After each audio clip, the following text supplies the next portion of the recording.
Este podcast es auspiciado por Encuentros, un podcast de Movie, la plataforma de cine seleccionado a mano. En cada episodio, una nueva conversación. Laura Chitarella, José Luis Torres Leiva, Anaí Berneri, Alicia Braga y más hablan sobre sus propios métodos y procesos creativos, contando experiencias personales y reflexionando sobre películas y cineastas que han influenciado e inspirado su trabajo. Encuentros es presentado por Movie y La Corriente del Golfo Podcast. Escucha Movie Podcast Encuentros, disponible en tu plataforma de podcast favorita.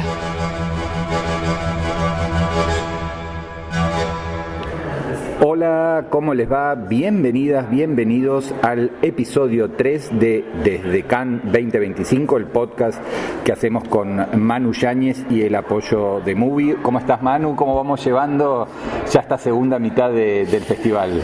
Bueno, arrastramos un cierto cansancio, Diego, pero aún así tenemos muchas ganas de comentar varias películas interesantes que hemos visto, películas de cineastas que marcan la actualidad del panorama cinéfilo mundial, títulos que muy probablemente marcarán la temporada de estrenos y eso, con ganas de comentar las películas. Totalmente. Bueno, siempre tratamos de encontrarle algún eje temático, alguna guía que nos lleve por el episodio, y acá en la discusión, en el ping pong previo, en la preproducción, pensamos que este episodio se lo podíamos dedicar a 3 cineastas mujeres, todas ellas con propuestas muy, diría, extremas, radicales, intensas, con más y menos logros que ahora los vamos a diseccionar. Pero si te parece, Manu, arrancamos con Alpha, que es la más reciente película, la tercera de Julia Ducournau, directora francesa que, bueno, había tenido una ópera prima que había ya llamado la atención, Grave, o bueno, se llamó Crudo en español, pero sobre todo a partir de ganar hace 4 años nada menos que la Palma de Oro con Titán, y se esperaba mucho, ¿no? Cuando alguien gana la Palma de Oro, que es esa especie de consagración, ¿qué es lo que sigue, ¿no? ¿Con qué vuelve, con qué regresa a Cannes? Claro. Y bueno, vamos entonces directo al corazón de Alpha. Claro, una de las películas más esperadas, como bien apuntas. Juliette Ducournau es una cineasta con una personalidad muy marcada, ¿no? Ella ha renovado este concepto que conocemos como el body horror, muy vinculado a la obra de David Cronenberg, y ella en Titán combinaba la cuestión conectaba la cuestión del cuerpo humano con otro tipo de cuerpos metálicos y tecnológicos, para reflexionar también sobre, podríamos decir, cómo se han ido desdibujando las fronteras de los géneros, no géneros cinematográficos, sino, digamos, géneros sexuales, ¿no? Por tanto, ahora se esperaba muchísimo qué podía hacer con Alpha, y yo en líneas generales debo decir que, aunque no me parece una gran película, y en realidad su obra no me apasiona en general, diría que Alpha es una película que introduce algunas cuestiones nuevas en su cine. A mí me parece que Ducournau es una cineasta muy astuta, muy inteligente, y el paso que ha dado con Alpha hacia un body horror, podríamos decir, menos espectacular, entre comillas, menos conectado a cuestiones tecnológicas y más conectado a una manera, no sé si decirlo, más analógica del cuerpo.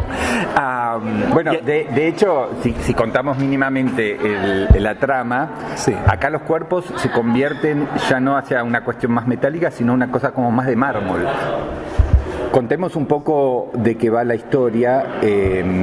Arranca, digamos, en el año 1990, y con un virus diseminado a nivel masivo que tiene como muchas características similares a la del SIDA, a la del HIV-SIDA, pero con variantes que lo hacen un poco más, no sé si ominoso o monstruoso casi, ¿no? Claro, Sí, porque los sí. cuerpos, más allá de tener ciertos síntomas, que también hay algo del COVID, ¿no? Del coronavirus, por ahí como una melange. Hay mascarillas, Sí, ¿no?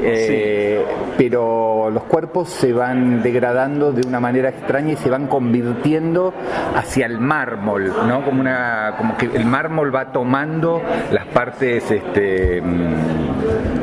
Algo rocoso que podría incluso ser como polvoriento en algún sentido. Sí, porque cuando tosen también sale como una especie de polvo. Es una cosa medio extraño, medio truculento, pero contado así parecería ser una típica película de terror o de body horror o de transformaciones. Y me parece que lo que ella intenta incorporar en este caso es una historia que tiene sus ramificaciones, sus flashbacks, historias que transcurren en los 80 con la protagonista de niña de 6 años y un presente que es en el año 90 con ella de 13, pero después las cosas empiezan a confundir y en una misma escena pueden aparecer las dos versiones. Bueno, todo este universo muy ducurniano, pero lo que decía que para mí me parece, si se quiere, novedoso, es que hay un corazón puesto en una relación madre-hija bastante intensa, bastante cercana y diría con una mirada bastante humanista. Son tres personajes muy torturados, ¿no? Tres protagonistas con muchos conflictos, pero no desde una mirada cruel. Sí, por ahí las cosas que le pasan sí son medio trágicas o medio terribles, porque está el virus y hay un tercer personaje que se suma a la madre y a la hija, que es el tío, o sea, el hermano de la madre y el tío de la niña, que además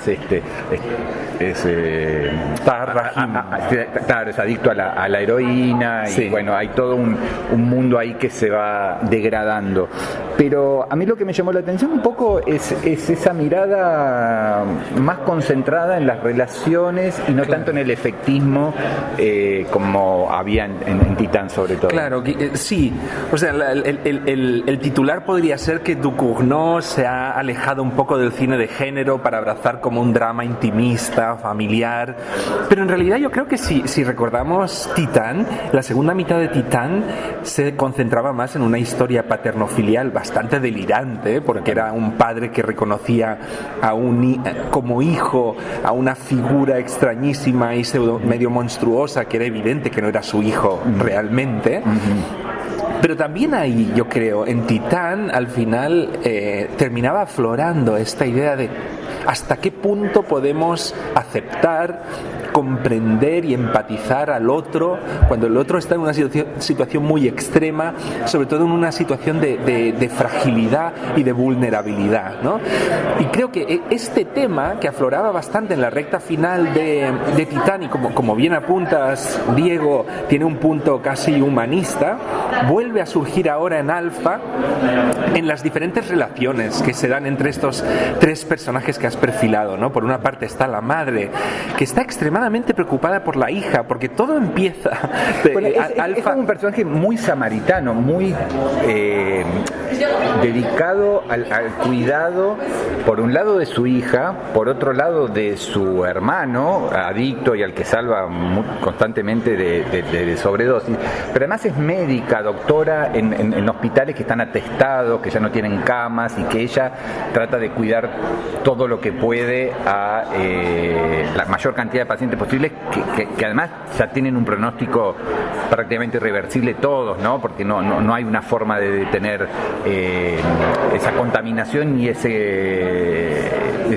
la evolución de ese virus. Claro. Sin embargo, ella es como muy abnegada, es como un personaje bastante extraño dentro de su cine, y es la actriz Golfité Farahani, que bueno, nada, la habíamos visto en un montón de películas, por ejemplo, creo que estaba en Patterson, ¿no? De Jarmusch.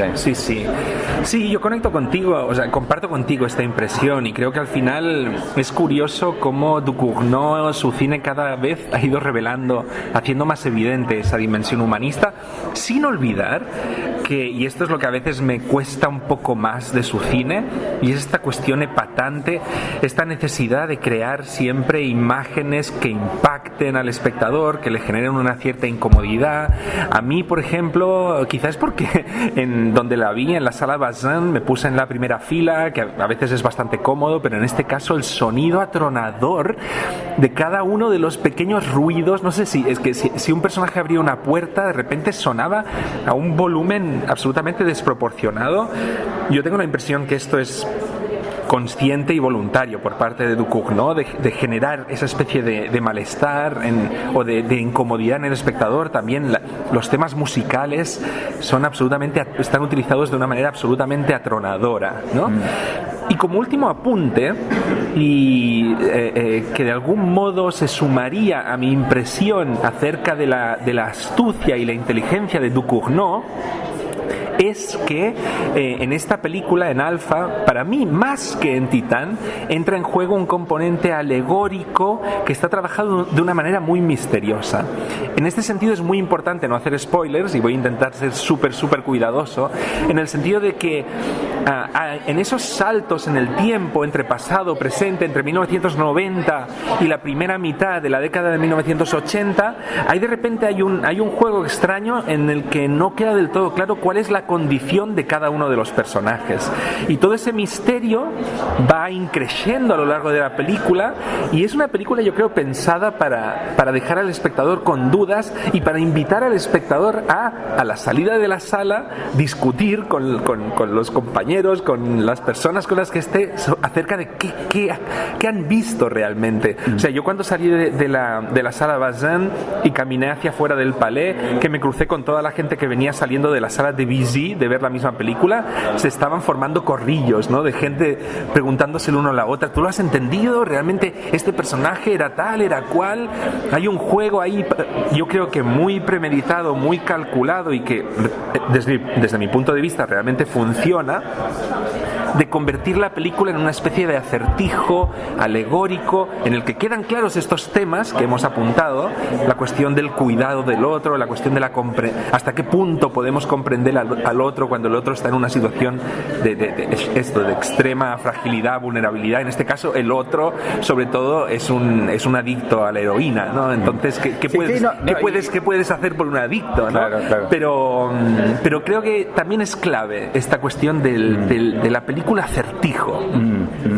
Sí, la película también tiene otras derivaciones que tienen que ver con el bullying escolar que sufre la chica cuando tiene 13 años y podría llegar a tener una contaminación que no tiene los resultados ni la certeza, por una cosa medio ridícula, que es que le hacen, esto es la primera escena, le hacen de manera premeditada, prepotente, una especie de tatuaje muy torpe, qué sé yo, con unas agujas que podrían haber sido reutilizadas, y que eso podría haberle generado el virus. Y claro, hay dos la película arranca con dos imágenes. La primera es el brazo del tío heroinómano lleno de pústulas supurantes, y después la imagen de cómo la protagonista, que en este momento tiene 13 años, está inconsciente en medio de una fiesta y le están haciendo un tatuaje, y ves ese plano detalle de la aguja penetrando de manera violenta y como tosca en la piel de la protagonista. Yo creo que tiene el récord mundial, habría que pensar, de agujas en primer plano, ¿no? De la película. Eso también es otra característica. Todo siempre es mucho ¿no? Es exagerado, es extremo en el cine de Ducournau. La cantidad de canciones que hay, a mí algunas me gustan mucho, como The Mercy Seat de Nick Cave and the Bad Seeds, y que me parece bueno ese clip, pero es porque me gusta la canción y la situación. Pero otros son como que ella necesita todo el tiempo que vos estés ahí, deslumbrado, ¿no? Extasiado, y que después terminas discutiendo la película tratando de descifrarla, y bueno, hay algo ahí que la hace muy particular y también que genere, bueno, adhesiones apasionadas, pero también muchos enojos. Hubo críticas también muy duras, sobre todo de algunos medios importantes estadounidenses que la cuestionaron fuertemente. Ajá. Así que bueno, dejamos el capítulo Ducournau para pasar a otra no menor en su intensidad, sí, y en sus riesgos, que es la escocesa Lynne Ramsay, que trajo, creo que por octava vez, y creo que son todas las películas que hizo, wow, incluidos los cortos, a Cannes. O sea, wow, si hay alguien que es abonado, ¿no? Como uno puede decir, los Dardenne, estos que vienen siempre, bueno, Lynne Ramsay creo que vino siempre. Hasta último momento la película no había sido anunciada y se pensaba que había sido rechazada. Después dijeron que no, que era porque, bueno, el corte final, o estaban terminándolo, etcétera, etcétera. Pero vino a distintas secciones con Ratcatcher, con Morven Callar, con Tenemos que hablar de Kevin, etcétera, etcétera. Y ahora vino con Die My Love, que es una transposición de Mátate Amor, el libro de la escritora argentina radicada en París, Ariana Harwitz, y que tenía como muchos nombres, no solamente el de ella, abonada a la competencia de Cannes, sino también a Martin Scorsese como uno de los productores y quien había comprado los derechos de la novela, y diría dos estrellas muy fulgurantes en el panorama actual, que son Jennifer Lawrence y Robert Pattinson, y también bastantes actores interesantes en papeles secundarios, en algunos muy menores en cuanto a lo que aparecen, por ejemplo Nick Nolte o Sissy Spacek, etcétera, la Keith Stanfield. Pero contemos un poco, si querés, los dos leímos el libro, y el libro era básicamente un largo monólogo muy visceral, muy descarnado, casi contado sin punto y aparte, ¿no? Como si fuera una especie de vómito literario, si se me permite la flujo de conciencia, sí, ¿no? Sí. En la cual uno veía ahí un nivel de angustia y ¿no? Como todo súper subjetivo y en el fondo apuntaba al desencanto y al malestar de esta mujer que no encontraba su lugar dentro de los esquemas, digamos, de una familia relativamente tradicional, convencional, ¿no? Y claro, cómo se sublevaba a través de ir persiguiendo casi un extremo de locura, ¿no? Y de enajenación. Sí. Claro, como una pareja, es una pareja como que sus primeros años son muy intensos, con mucha pasión, muchos encuentros sexuales, etcétera, etcétera. Y la llegada, digamos, de un embarazo, el posparto y la crianza del bebé genera, bueno, muchísimos ruidos entre ellos, y básicamente una sensación de insatisfacción y de mucha angustia y mucha soledad, y una sensación de no encontrar ese lugar en el mundo, o de no poder cumplir con ese mandato social de la madre abnegada que se ocupa de la crianza, ¿no? Y la transposición es completamente distinta, porque creo que no hay nada de voz en off, ¿no? No hay voz en off, que yo pensé que iba a funcionar por ese lado, y es básicamente un unipersonal de Jennifer Lawrence. En la Argentina, lo contamos también para nuestro público, nuestra audiencia del exterior, se hizo como un unipersonal con Erika Rivas. La escritora es muy amiga y la admira mucho, hizo firmar un contrato que solo lo podía hacer ese unipersonal Erika Rivas en la Argentina, que ninguna otra actriz en ningún otro lugar del mundo lo podía hacer.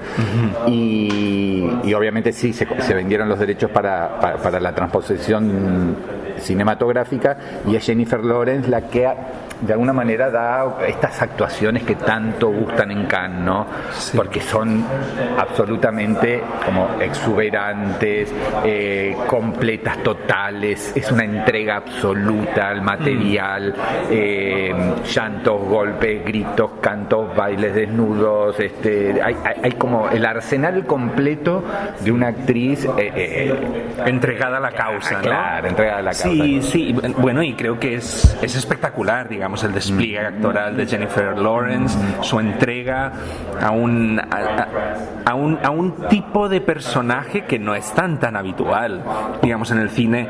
Históricamente la cuestión de la maternidad, de la familia, ha estado perfilado desde una perspectiva más tradicional, más patriarcal, aunque es verdad que en los últimos años han surgido algunos proyectos que ya han ido poniendo el dedo en la llaga, ¿no? respecto a la posibilidad de presentar, de retratar el proceso de la primera maternidad desde una perspectiva más oscura y quizá más realista, ¿no? Aceptando la dureza de ese proceso.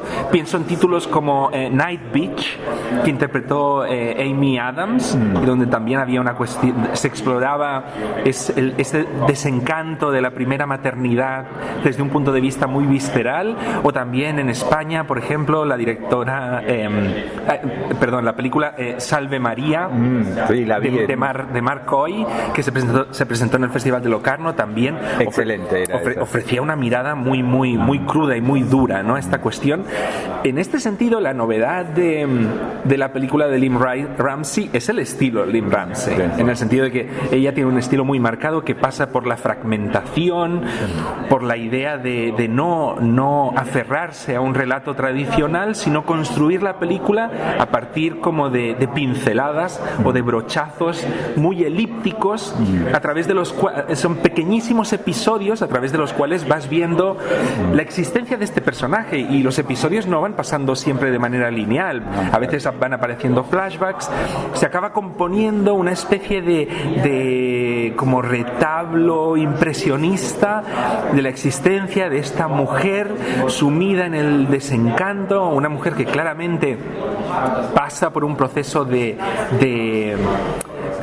no solo desencanto, sino no ve saciados sus deseos sexuales, ¿no? Hay mucho de resentimiento también hacia su pareja porque no quiere estar con él, no quiere tener relaciones sexuales con ella. Realmente ella la película rompe con el cliché de que la mujer supuestamente después de tener el hijo pierda la libido, ¿no? Ella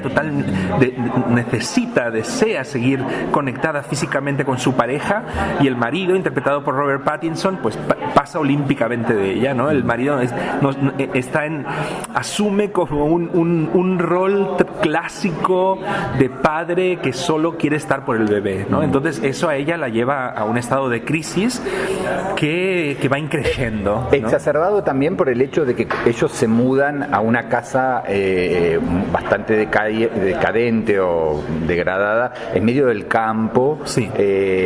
Y sus únicas conexiones más o menos directas son con la familia de él, con la familia todo. De él, claro.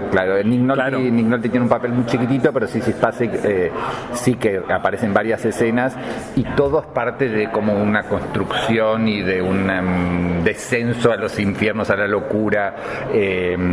Tiene momentos muy potentes, tiene también los típicos clips musicales que decíamos de Ducournau. Acá está Lou Reed, está Bowie, Joy Division, Cocteau Twins, hay como una especie de rocola también, y bueno, nada, es una directora que lo que hace, me parece, que es tomar los materiales, en este caso una novela, y hacer lo que me parece que está bien que haga una autora, que es apropiárselo y trabajarlo de la manera que ella cree o quiere o desea hacerlo. Quizás para mí es mucho más lograda, más interesante la lectura de la novela con esa verborragia que esta especie de pirotecnia visual caleidoscópica, un rompecabezas lleno de cosas que va avanzando así como de asaltos de forma fragmentaria. Pero bueno, claro, es su sello, es ella, ¿no? Es pedirle que haga otra cosa a esta altura. Sí, mi mayor problema, que puede tener que ver con el hecho de que la película se anunciase tan a última hora y que a lo mejor el montaje se haya hecho de una manera demasiado apresurada. Mi impresión es que la película es demasiado larga, que es muy redundante, que no hay tanta... Sí, no llega a las 2 horas. Pero llega un momento en el que la cosa no va a más. Y las cosas que podrían ampliarse, como por ejemplo una figura extrañísima de un motorista que en principio podría saciar estos deseos sexuales que ella no está viendo cumplidos, no tiene demasiado desarrollo, ¿no? Y hay varios elementos que prometen posibles desarrollos que para mí quedan cercenados por la idea de ir dando vueltas en torno a la presencia de Jennifer Lawrence, que es súper imponente, fascinante, pero que yo creo que no da para tanto metraje, ¿no? Totalmente. Bueno, y vamos a cerrar este tríptico femenino con una película que creo que la nombramos en el episodio 2, pero muy por encima, y es una de las primeras que se dio en la competencia y una de las que más consenso tuvo, por lo menos en buena parte de la crítica, que se llama Sound of Falling. Es la película de la directora alemana Masha Schilinski, perdón por la pronunciación si no es así, y creo que había hecho un solo largometraje antes, hace como 8 años, que estuvo en la Berlinale, que se llamó Dark Blue Girl, con lo cual, si bien no es una ópera prima, era como una de los posibles descubrimientos. Se venía hablando de la película, había como una especie de rum previo, y nada, es como la historia de un lugar durante un poco más de un siglo, podríamos decir 4 generaciones de mujeres, desde principios del siglo XX hasta más o menos la actualidad, ¿no? Un poco más, un poco menos. Y los personajes de alguna manera se van conectando unos con otros, pero son 4 historias en 4 momentos y en un lugar bastante similar. ¿Qué te pareció? Porque hay como gente que quedó muy deslumbrada por la propuesta visual de la película y narrativa también, ¿no? Claro, a mí la película en general me parece poderosa, en el sentido de que justamente, creo que es una película característica de una directora o director joven que quiere demostrar todo su talento en un film, ¿no? Lo da todo en un film. En este caso tenemos estas 4 generaciones de personajes femeninos. Cada generación tiene sus problemas particulares que están todos vinculados con ciertos problemas de las sociedades patriarcales. En algunos casos también surgen elementos vinculados a lo incestuoso. Pero siempre vemos que esas figuras femeninas tienen muchas dificultades para desarrollarse, ¿no? Los 4 momentos coinciden con etapas o periodos bastante clave de la historia alemana. Por un lado, las 2 guerras, ¿no? La RDA, el pico, digamos, de la Alemania Oriental, y un poco la actualidad. Y creo que ahí están conectados no solamente las historias de estas jóvenes, sino también como una mixtura de referencias y estéticas que uno puede advertir de qué cine la ha marcado.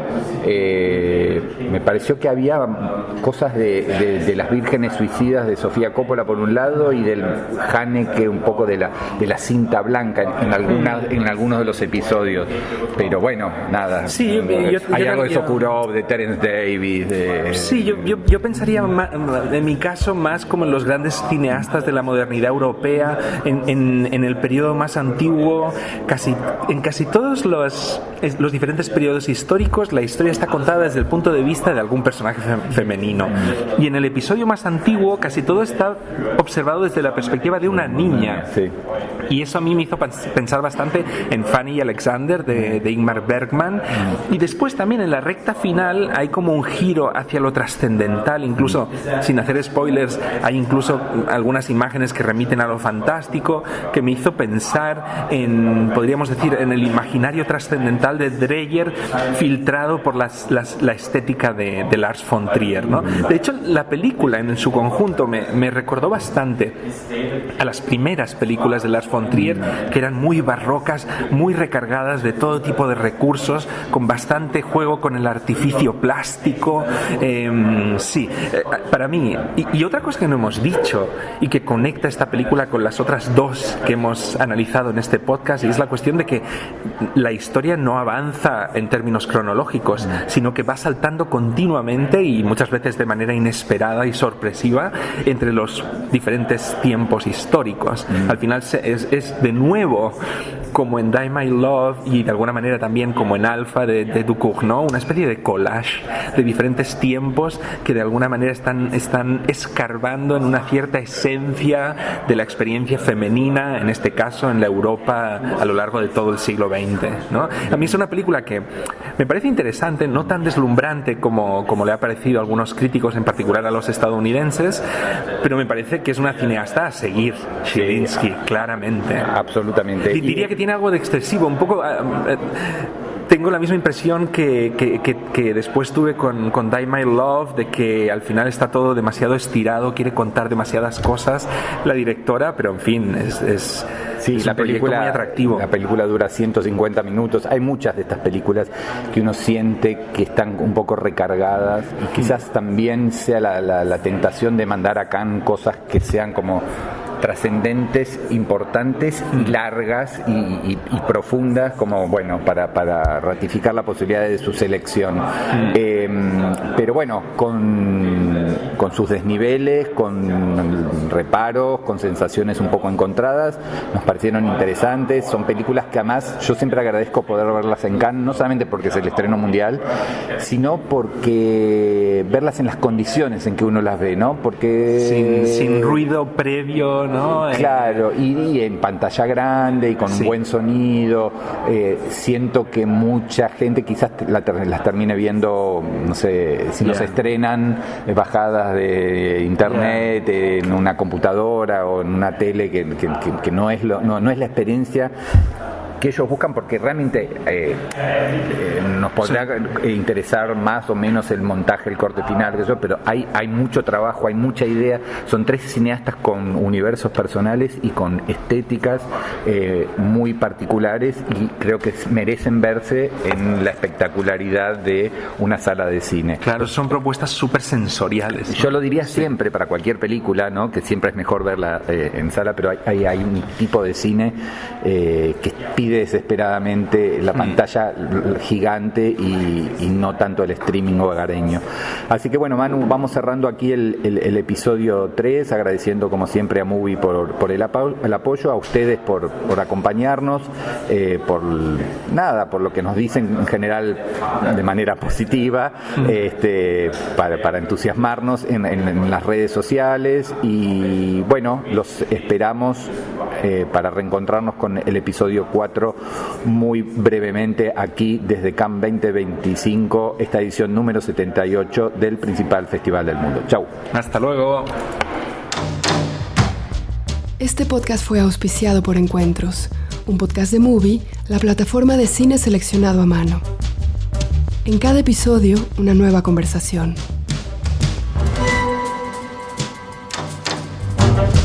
María Aparicio, Natalia Beristain, Gustavo Vinagre, Lila Vilés y más hablan sobre sus propios métodos y procesos creativos, contando experiencias personales y reflexionando sobre películas y cineastas que han influenciado e inspirado su trabajo. Encuentros es presentado por Movie y La Corriente del Golfo Podcast. Escucha Movie Podcast Encuentros, disponible en tu plataforma de podcast favorita.